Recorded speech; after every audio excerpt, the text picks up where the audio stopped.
everybody. Welcome to our webinar, our Line Managers Forum, which today is focused on working with parents. I'm Vicky Zuiderent. I'm the Managing Director and co-founder of Vilo Sky. We're a social enterprise that works to create more inclusive cultures through our coaching, consultancy and training services. I'm delighted to be joined today by our fantastic panel, which consists of Louise, Johnston, who is co-founder of Vilo Sky and CCO of American Express. I have Danielle Smith as well, who is the head of IT services at Auden Financial Services, and Will Curley, who is the MD of DIP Advisory and former commercial director at Tesco Bank. So welcome to all of you. It's an absolute pleasure to have you with me today. Just some background to today's forum and why we're all here. So working parents face quite a few barriers in workplace, and particularly in terms of their career progression, which tends to be focused around just the challenges in balancing what really amounts to having a full-time job outside of the workplace. And the experiences that working parents have varies massively even within the same organisation, which can be due to different leadership styles, different natures of roles, and just different demands that come with having different workplace requirements. So what we tend to see from that, and some of the feedback that we get from a lot of the clients that we deal with, is that it does have a real effect on career progression, and this can manifest itself into some of our existing inequalities, particularly around gender, and just some of the more tangible measures with things like gender pay gaps, etc. So what we'd really like to delve into today is how we can maybe think about how we manage working parents, how we support working parents, perhaps for those of us that are parents ourselves, what we would like the workplace to be. And then we can just have a chat about some of the things that our panel members have noticed in their leadership roles and their leadership styles and things that have worked for them, or some of the challenges that they have faced too. Throughout the discussion, please feel free to ask any questions. We have the Q&A tab at the bottom. If you scroll down, it should appear, or happy to take any comments through the chat box, whichever you feel more comfortable with. If anybody would like to come off mute to ask a question, please feel free to. Just to let you know that our session today is being recorded, so it will be available for others through our YouTube channel later on. And I think that's everything I needed to let you know about, but any questions, just feel free to ask. And otherwise, I think we should dive in. So I was thinking that it would be good to start with a question for all of our panels, so I'll come to you individually, just really around what your thoughts are about managing working parents and why you think it might be important. So Louise, how about I start with you? Okay, thanks Vicky. Hello everyone. I think to your question, Vicky, it's important to recognise that not everyone's situation is always going to be the same. Although in saying that, there are some commonalities that have probably surfaced over the last 2 years as a result of COVID and more people having to balance work from home or living at work, as some people might like to call it, and therefore managing what could be a full-time, part-time, flexible working role already, but also looking after children. So I can see from my own experience of managing teams that whilst people have common themes in their challenges around that, but I think that it's really important to try and recognise the differences as well. And from my perspective, it's about trying to understand exactly what is going on for the working parent, or the same applies for carers and people who have other responsibilities outside of the workplace as well. And for me, there's a balance of the culture and the company that you're in, versus whatever policies and procedures are in place within that company. And I think some of the challenges arise from inconsistency, from interpretation of policy, or indeed inconsistency with how the culture of the company is disseminated. And I think it's often important to take a step back and think about that before you delve into a conversation with somebody about whatever challenges they may or may not be having with managing their workload and their children or other family members. Right, so almost like trying to avoid falling into that place of feeling like one size fits all. One size fits all. There's a process here. Fill in a form. Tell us what it is you want. We'll send it off to HR. HR will consider it and come back. I mean, nobody really wants to be treated like they're on a factory floor process. So I think, and certainly at American Express, we do, I think, spend some time, getting to know the people that we work with. I mean, treating people the way that you'd want to be treated as an individual as opposed to another number. But I appreciate that not all companies operate that way. And even when you hear some good news stories from one organisation or one department within a company, it might not be consistently applied across the board. And, you and I both know from other working parent forums that we've held, Vilo Sky have seen differences within organisations, which have been it's been a further complication for those individuals who are trying to, achieve more flexibility when they see somebody in another team seemingly getting an easier pass than they might be. And I think that just adds additional stress and makes the situation all the more difficult. It made me think about the separation between the management hat and the manager's personal parenting hat as well, which I think will be interesting to delve into later. But Danielle, how about if we go to you and just see what your thoughts are on managing working parents and why it's important to keep working parents engaged? I agree completely with Louise. I think being a working parent myself with children at the younger end of the spectrum, it does massively impact kind of what you are able to do in terms of flexibility. And I think it's so important to understand an individual person and family circumstance, because I do think that it does tie back to policy and it ties back to the guide rails at which managers are empowered to work within. But I do also think there is a huge human element to it, and understanding that, there will be times where you can potentially flex the rules to help somebody out, and what that then brings out in your employee. If you're somebody who is willing to understand, a personal circumstance that might be something that's quite short-lived, and you can be additionally flexible to help that person out, that really does pay, dividends in regards to the motivation of your team, the ability to almost owe you one back, if you like, and make sure that is reciprocated where you need flexibility for maybe a deadline. It also, to me, working with quite a diverse team. So we've got people who have got young children, older children, no children. You get very, very different opinions on what should and shouldn't be allowed. And I think talking about that within the team also helps to bring that culture to the forefront. So we do have a lot of young members on our team who maybe haven't started their family journey just yet, but do have that on their personal plans. And to have that open dialogue around why somebody may be working from home, or why somebody may be unavailable at the normal hours, but has logged on later on to catch things up, that brings the discussion to the forefront of the team and perhaps gets them thinking around the ways of, well, I wasn't aware of that. And, it dials down that frustration where they might think, oh, if that was me, would I be allowed to work from home?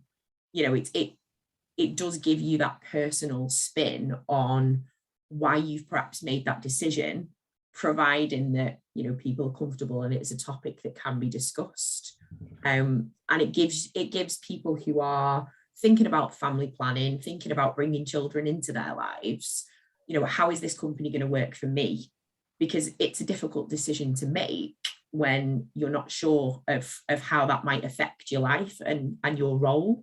So it's a great thing to kind of keep as the forefront of the conversation, I find, having many different lifestyles within the teams that I've managed.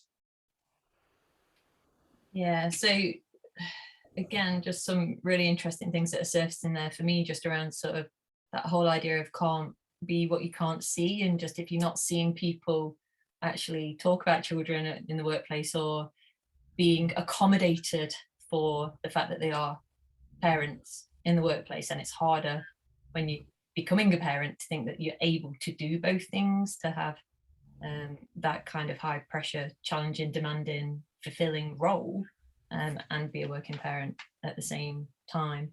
So there's something about values in there for me, from what you said, Danielle, that's coming out about the value placed on career and family and how that's portrayed in the workplace?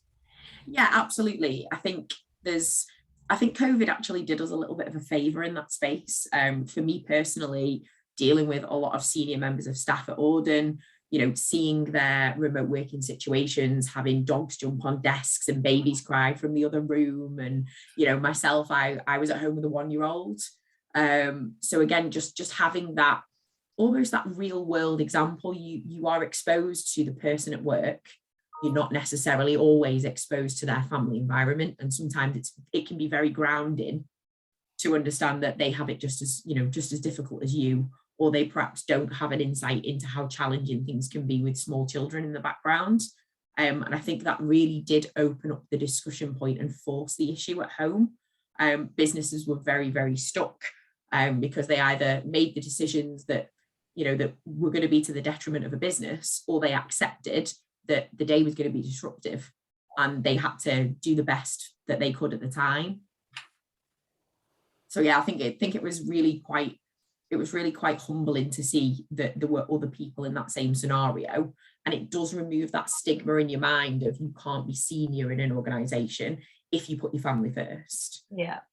And it'd be interesting to see how much of that becomes permanent change, particularly as we're starting to move into this hybrid office working, where some firms are encouraging people to come back, trying to get people to come back on a regular basis. So I'm really curious about how that tension is going to work going forward, because I think there's been a huge benefit from the flexibility, and by flexibility I mean total flexibility, that everyone's been allowed to have to work in a model that works best for them as individuals. To your point, Louise, about not having that one size fits all. Will, finally over to you. Yeah, so progress is a funny thing. It's not necessarily looks like a straight line to those of us that are involved in it on a consistent basis. But picking up on a lot of what Danielle and Louise said, and I'm going to go back a ways here. Regardless of my gray hair here, I didn't actually start 100 years ago, but just thinking about maternity leave, really started to become something that was even introduced 100 years ago, but not really until the 70s did we really start to, even consider paid maternity leave. And as far as paternity goes, that wasn't even a consideration until, the 90s, and we start to see some real progress in time and governmental interference in the 90s that started to build that out, and that's just the beginning stages when people are moving into becoming working parents. So I think my experience and I think in the progression of this, a lot of what we saw was that people were very much focused on managing the regulatory guidance. So here's what we knew needed to be true, and we had paternity or paid maternity leave, then we had paid paternity leave, we had extended periods of time, and there was regulation about when you left a job you had to come back into a job, and that's where a lot of focus came in terms of actually managing these situations. And of course that left a lot of gaps for not just the early stages, but the stages beyond that. And I think we may have let managers down. I'll put myself in that category as someone who's been in management positions for the last 30 years. In terms of we left that gap there and rather focused on the regulation and what those requirements looked like, and didn't necessarily focus on the experiential parts of this and what that really need to look like, and developing more rigorous standards around what that experience should look like, and not just in the integration once you return, but even while you're on leave, and what that looks like, and what you'll return to, and how we include that, and then what's the support beyond that. And so what we've done is we've somewhat left it just to each individual manager. We have the regulation, we have the process, and then the manager is responsible for what's the experience beyond that. And so I think, the value of companies like Vilo Sky is that we're now starting to have that conversation in more rigorous forum. And, even for myself, it's only been the last 5, 6, 7 years where I've really started to have a closer focus on the experience. When you leave, what happens to you? Are you left out? And for 9 months, there's no contact, or is there some type of integration? When you come back, what does that need to look like? How about all those parents while they're there? We don't really have clear policies on that. And, I sometimes think that, we'll look at managers and we'll say, well, that person's a great manager because they made this decision. This person's not a great manager because they made that decision. But those people are really faced with, a lot of requirements, and we haven't given the education and the structure to help with that. So I think that's a big focus as we move forward that we should be thinking about. And Vicky, if you don't mind, I think it's really interesting what you say, Will, in terms of like what the legislative pattern has been around the, about flexibility. And what feels interesting to me is that, Vicky and I, we've spent a lot of time with a lot of companies where some of the time solutions that come forward is actually more government intervention. Government, changing employment laws so that, people do have the right now to ask for flexible working arrangements.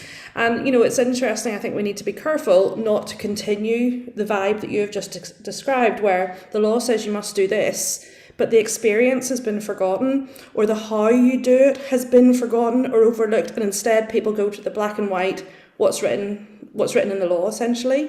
And I think there's a real risk that, that continues. And certainly, like from some of the work that I do through the Diversity Council at American Express, speaking at all-party parliamentary working groups for women's rights, I mean, we see in those working groups that we're asking for more government intervention. And I think your point's been really interesting. I'll certainly take that into the next one of those meetings, where it won't just be about let's make the legislation more flexible and enable employers to be more flexible, but we do need to have more guidance on how to interpret and be consistent and be fair, and I think probably be human in it. Let's continue this thread then, just in terms of policy and regulation, and just how policy and regulation do not equal culture always. In fact, very rarely. Definitely don't. And I think that's probably part of the problem. I think about flexible working, which is typically where kind of policies around working parents tend to focus. Also paid parental leave as well. There's a lot of gendering that goes on with that. So I think some of the stats around flexible working requests, the proportion that are turned down for men is actually staggeringly high compared to women. And I think there's a lot of assumptive gender roles that are in there around parenting as well, as to why that's the case, which I think can lead into some of the challenges around career progression as well. And the career progression part is something I would love to delve into, but I'm not sure we're going to have time. So why don't we just focus a little bit on that thread of policy versus culture, and how perhaps we can create the culture that we need and use policy. I think, Danielle, you'd made the comment about we do need guardrails. We need guardrails within organisations for managers to be working with. But how do we help that to translate into a culture that's conducive to inclusion, particularly for working parents? It's very easy in a scenario where you're exploring an unknown. So whether that be, you can't put the parent in that particular role, you can't see how that would work for the company. It's very, very easy to then default and fall back on your policy as a justification for why that needs to be declined. And I think some of the challenges that I factor into working with the people teams that I have over the years is you're going to get a very different set of people in your HR department. Some of them will have families of their own, some of them won't have got there yet. And I think something that's always worked well for me is to enlighten the people that you are working with. So draw that in to the conversations that you've had with your employees and how you would make that work for the business and why it works best for them, to avoid that defaulting back to the policy, because it feels very safe for somebody who's possibly making a decision in a little bit of a grey area that they could potentially be questioned over their rationale.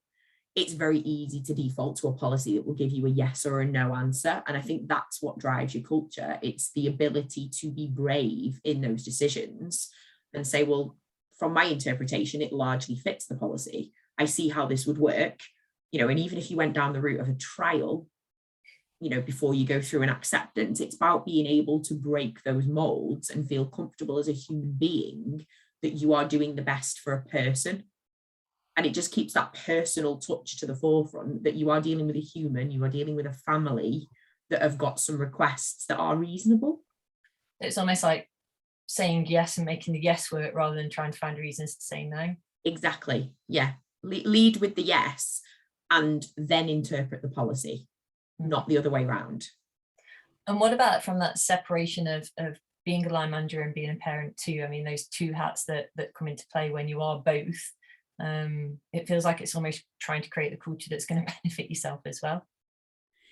Yeah, I mean, that can be a natural conflict of interests, but I guess to use the old adage where you can, treat others as you would like to be treated. I understand that my work ethic is, it will inspire loyalty. If you show me that you care, show me that you are concerned and invested in me as a human, then you will always get the best out of me. And I'm in a very fortunate position for the company that I work for, that they've proved that time and time again. And I think going down that route, if you can, as a line manager, compare, if you were in that scenario, what are you asking for? What's the person asking for? Is it reasonable? And if the answer is yes, that it is reasonable, and you can feasibly see that working, you've answered your own question. Mm-hmm. If you can't answer honestly that it will work with the person and explain why it won't work or what your concerns are, and work them through in a collaboration. Don't just come back with a binary decision based on something you're not sure about and you've not really talked through. They may have a plan B, plan C, plan D that you could mold together to work for both work streams, both parent and line manager. Yeah, and again, I think legislation is critical. Obviously, we'd all agree with that. But legislation is actually the catalyst for innovation. And great companies understand that, legislation is catching up to what's happening. It's not actually capturing the moment. It's probably slightly late. So, as you're viewing legislation, it should help you understand what those patterns are. But again, I would say that if you're seeing a difference in how managers are treating these situations, then that is a company problem. That's not a manager problem. And for me, I think we need to, it becomes incumbent upon all of us to understand that and back up a little bit from looking at the manager as the issue and start saying, okay, how have we trained managers? What are our actually guidance on these subjects? How much education we're giving anyone to help them understand how important the subject is and how to actually manage it, versus, what we said before, which here's the regulation. Now you go out and you manage the experience any way you wish. Just don't break the regulation. So I do think it's a company problem, that and not in every case, obviously, but more often than not, if you're seeing inconsistency, I really do think it's a company problem where they're not developing a common approach that values this particular subject. Sure. And sorry, Louise, I'm just going to jump in. If you just hold your thought, I just wanted, aware of time, want to see if there's any questions that anybody has before I just pass over to us all for closing comments. So whatever thought you had, hold it. Does anyone of our attendees have any questions that they want to ask, just so I can make sure we get them in? I can't see any coming through at the moment, but please do remember to put them in, considering we've got 5 minutes left. Louise, back to you, and then I'll just ask for closing comments. Yeah, I'll be quick. I guess I'm just going to follow on from what Danielle and Will were saying in terms of the last 2 years have created an environment where companies have had to challenge themselves, like managing directors, CEOs have had to challenge their thinking on home working and flexible working.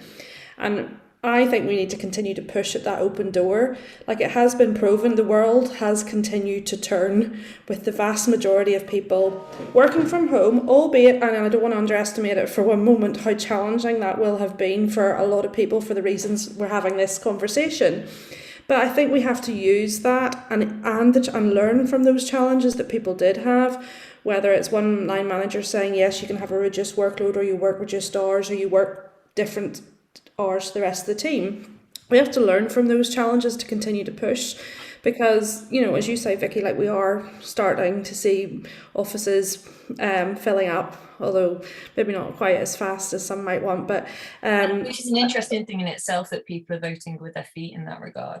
Exactly, and you know, but we need to keep that momentum high, and I know certainly that companies that we're involved in with Vilo Sky, or indeed at American Express or CrowdX, like, we're taking a more individual approach. There's no longer going to be a one size fits all, this is what work looks like, and that's organically happened because of the pandemic, and that momentum, you know, we all need to play our part in continuing that. I see a question's popped up. We've had a comment from Fiona who says, I find as a manager the issue is sometimes the rest of the team regarding fairness for working parents and parents who don't have children. How do you deal with that?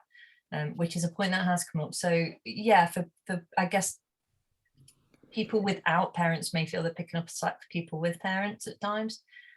Have any of you experienced that, or got any tips for how to deal with that? I think it's quid pro quo, and that's what I mean, I haven't had that raised to me, but I do have my current team. I have people who have children, and people who don't, and people who have grown up children. So it's all you know, there's all angles of it, and I basically, if it was to be raised to me, I think I would be saying, you know, this is individual circumstances, and there may come upon a time when you might need some flexibility, and you know. And I think it all depends on the culture of the company, which I think is a big topic that we don't have time to get into. But ultimately, people need different things in life. And sometimes someone who doesn't have a child might still need some time off or some time away during the day for another reason. And I think that's where the consistency comes. It's not just for working parents or whatever. Like, I don't have children, but I might need to take my dog to the vet. And I would hope that, I know it's not the same, so please don't anyone think I'm comparing my dog to your child. I think it is. It's the quid pro quo of what works for you, recognising you as an individual, and to Danielle's point, talking about it. Thank you so much. Sorry, Will, I know that I'm cutting you off, but we literally are out of time. I'm going to come to you anyway, Will, first off, because I would like to get your top tip for all the participants to take away in terms of managing working parents, and you can spend like 10 seconds to add in whatever comment you're going to make. It's actually a clear build off of what Louise is saying. Culture is so important. Do we appreciate the value of children and what that means at a societal level? But as a manager, I think your first stop is to go to the senior leadership in your business and say, hey, we have a challenge here and an inconsistency, and there's working parents and there's people that work here that don't have them. How do we deal with this? Let's find a consistent methodology. Let's do the training for it. Let's not make it so that you're just making it up as you're going along. And I think that's what a manager should do, taking that on as a responsibility for themselves. So That's my top tip. I'm going to take that as your top tip as well. So Danielle, what would your top tip be for managers with working parents? I think for me, it's just reminding yourselves to have empathy with everything that you deal with. It's very, very easy to look at things as black and white, very, very simple. Just remember, you're dealing with a human. You don't know what's going on behind the scenes. You don't know what other pressures are there in somebody's life. And it doesn't matter whether that's flexibility, asking them to take on additional workload, work extra hours, whatever that conversation is, just do so knowing that what you see on the surface may not be the whole picture. So do so carefully, do so gently, and just remind yourself that this is a person. Yeah, cool. Thank you, Louise. I think I'm not going to be very unique here, because I would say the same as Danielle. It's remember that we're humans, and you only know what someone wants to tell you, and there could be something else going on that you don't know. And I think you have to listen, but also not assume that you always know the full story. I think we literally. Sorry, Will. Be brave. If you're a manager, you have to be brave. Totally agree. Lead by example. Thank you so much. I feel like we have completely skimmed the surface of everything that we could delve into with this subject, and half an hour was always going to be challenging in that regard. But I hope to see you again. Maybe there's something more we can delve into as a specialised topic at another time. But thank you all panellists for your participation today. Really enjoyable discussion. Fiona, thank you for your comment and question, and to all participants today. So I hope you've enjoyed it and got something out of it. As I say, the recording will be available on YouTube. I will send the link out to everybody who has attended today. So enjoy the rest of your evenings, and we look forward to seeing you again at another event. Cheers, everybody. Have a good night. Bye. Thank you.